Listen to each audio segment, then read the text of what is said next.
Not every RAF pilot got to fly that day. There were many out of action, injured or wounded. One such was Nigel Rose. 15th September 1940.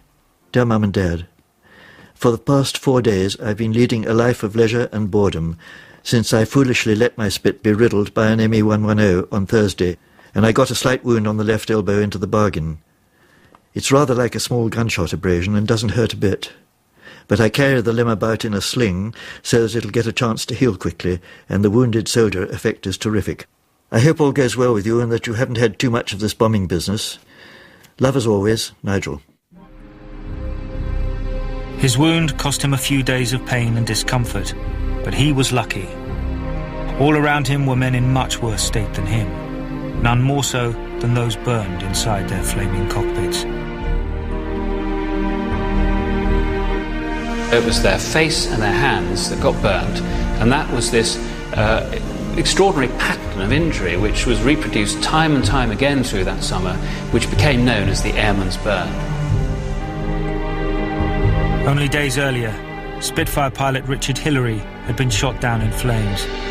He would later describe the experience in his celebrated book, The Last Enemy, from which he recorded extracts later in the war. I felt a terrific explosion which knocked the control stick from my hand, and the whole machine quivered like a stricken animal. In a second, the cockpit was a mass of flame. I reached up to open the hood. It wouldn't move. I tore off my straps and managed to force it back. But this took time, and when I dropped back into the seat and reached for the stick in an effort to turn the plane onto its back, the heat was so intense that I could feel myself going. I remember thinking, so this is it. I'm putting both my hands up to my eyes. Then I passed out. I was flying with him at the time when he got shot down. And he landed in the Thames, and we never saw him again. Because he went to Ravensbourne Hospital, and he was there for 8 months, getting his eyelids grafted back. He was very, very badly burned. And he was a very good-looking boy. Hillary's salvation, as with so many other injured pilots, would be the legendary plastic surgeon Archibald Mackindoe. He helped pioneer new techniques for dealing with the kinds of appalling injuries pilots could suffer, becoming a hero to his patients in the process. His hospital in East Grinstead became home to scores of burned pilots. The men under his care christened themselves the guinea pigs.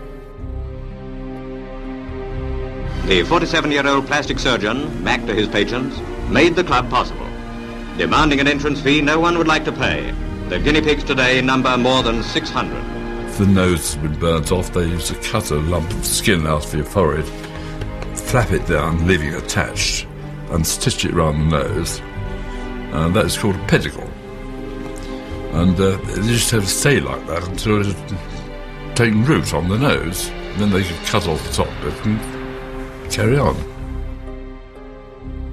We drove to East Grinstead, and I certainly was not prepared for what I was about to see, which was raw flesh, raw face, no eyelids, no lips, fingers burnt away.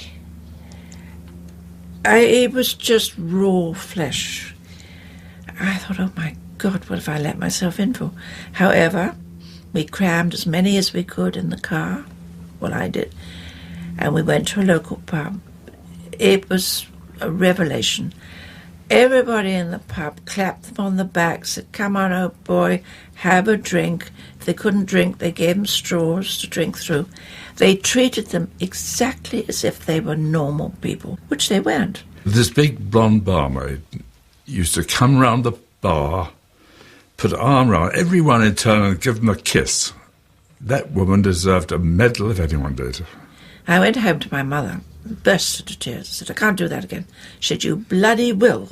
We wouldn't still be here if it wasn't for those boys. And she was right. From that moment on, I was fine. Rudder and into a spin, pull out. There are only a few of Mackindoe's guinea pigs left today. One of them is Bill Foxley. The Guinea Pig Club have an anthem which we sing at our reunion each year, and the first verse goes like this. We are Mackindow's army, we are his guinea pigs, with dermatones and pedicles, glass eyes, false teeth and wigs. And when we get our discharge, we'll shout with all our might, per ardua ad astra, we would rather drink than fight.